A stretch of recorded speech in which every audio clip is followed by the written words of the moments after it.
Shane Mosley naghahatid ng matapat na hatol sa power ahead of various comeback fight ni Manny Pacquiao. Si Shane Mosley ay nagbahagi ng 12 round kay Manny Pacquiao. Nakatakdang makabalik sa sport ang 46 anyos na Filipino great, na nakikipaglaban sa reigning WBC World Welterweight Champion na si Mario Barrios sa MGM Grand Garden Arena sa Las Vegas sa susunod na buwan.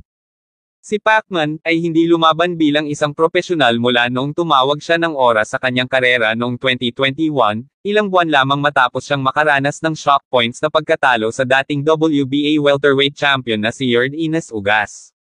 Sa kasagsagan ng kanyang kumikinang na panunungkulan, ibinahagi ni Pacquiao ang ring sa ilang generational greats, kabilang ang 3 division champion na si Shane Mosley, na hindi nakuha sa kanyang pagtatangka na patilsikan sa trono si Pacman, ng kanyang WBO welterweight crown nang mag-lock sila ng mga sungay noong Mayo ng 2011.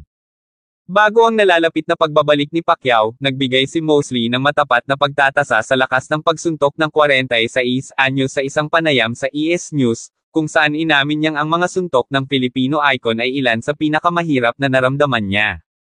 Ito ang paraan ng paghagis niya ng suntok at kung ano ang pakiramdam. Ito ay hindi pakiramdam mahirap, ito nadama tulad ng isang snapong suntok. Kapag ako nagpunta sa baba na ito, tila ito ay maaaring maging isang flash knockdown, ngunit kapag ako nasa itaas, nadama ko ang mga epekto, pakiramdam ng isang maliit na nahihilo.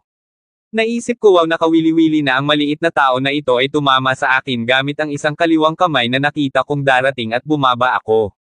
Nakapasok ako sa mga heavyweights, light heavyweights, kahit sino, nakikita mo noong nakipaglaban ako kay Canelo pagkatapos ng laban na iyon. Tinamaan ako ni Canelo ng lahat ng bagay sa libro na kaya niya at tinatahak ko pa rin siya, pasulong pa rin. At hinampis ako ni Pacquiao ng kaunting tuwid na kaliwang kamay at medyo mahina ako. Si Pacquiao ang magiging pinakamatandang welterweight champion sa lahat ng panahon sakaling maging matagumpay siya laban sa El Azteca, na sinira ang record na ibinalik niya noong 2019 nang talunin niya si Keith Thurman upang angkinan ang titulo ng WBA sa 40 taong gulang.